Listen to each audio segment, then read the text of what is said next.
I know where that wood goes. Yeah? Right in here, man. Oh yeah, wood of the beloved. Yep. Hey James, how do you help other people get in touch with the beloved? Well, I don't know that I do, but ideally I would think that if I could, it would be about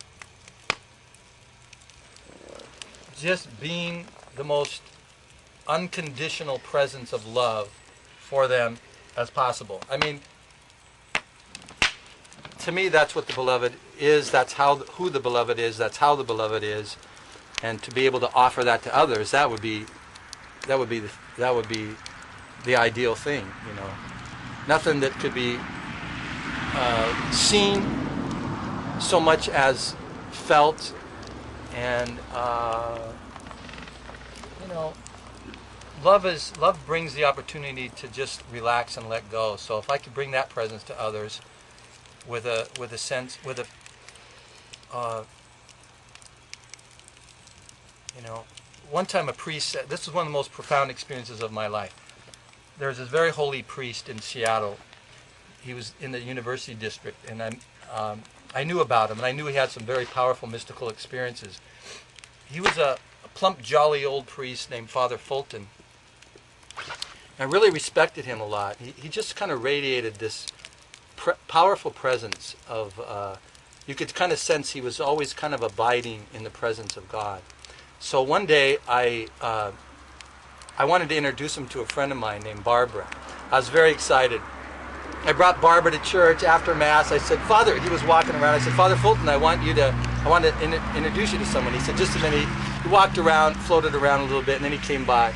And he was just like the epitome of an old friar right out of a movie, like of Robin Hood or something. You know, he's kind of this round figure with a little rope around it. And he finally came up to us. I said, Father, I said, this is my friend Barbara.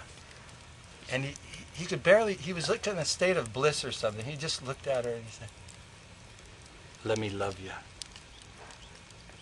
And then he just quietly walked on and up into the priory. And I was stunned. I was stunned because I literally heard, those were the words of God, who is eternally speaking to us, moment to moment, with that exact same phrase, let me love you. And I thought, if there's one phrase to meditate upon for the rest of my life, it was this phrase of God saying, let me love you, and how you know, for our own reasons, for our own sense of guilt, our own sense of separation from God that we'll someday get back to, we'll grow to God, we'll get to heaven someday. This simple phrase, bringing it all home, let me love you. You know, we talk about loving God, wanting to do this, but, you know, really, in order to do that, you have to feel loved first. That love, letting God love us, that, from that will spark everything. We won't even be able to help ourselves in loving. Those who have been kissed that way are on fire for the rest of their lives. And so that was one of the most profound experiences of my life, and that phrase still haunts me to this day. And I heard the voice of God through Father Fulton saying, let me love you. And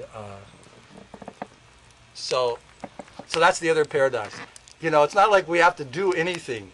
First, if we can allow ourselves to be loved, and we don't demand this love from anyone else. It's an unseen presence that's with us as long as this heart beats. It's God knocking on our door. That heartbeat is God knocking on our heart's door, saying, let me love you. So thank you, Father Fulton. He's since gone to heaven.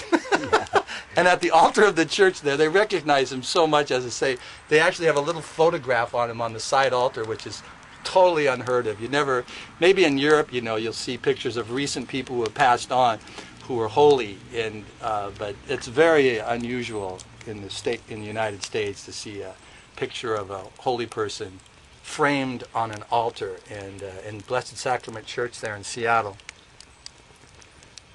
off Roosevelt and 50th, near there's on the side altar, there's Father Fulton. Wow. Who I really felt really loved me a lot, and I used to sit with him sometimes, and he was just such a beautiful person. I caught him walking around the neighborhood one night, and I said, Father Fulton, and he could barely be stirred out of his communion. He was like he was in an intoxicated state, like you hear about, many of the saints and Indian saints. I sat there and talked to him for a minute, and he was just completely absorbed in this uninterrupted state of blissful communion with God. And so, I've met a number of saints that come from various places, a lot from India, but he's one of our homeboys. Father Joseph Fulton, we love you. Gotta love you. Let me love you.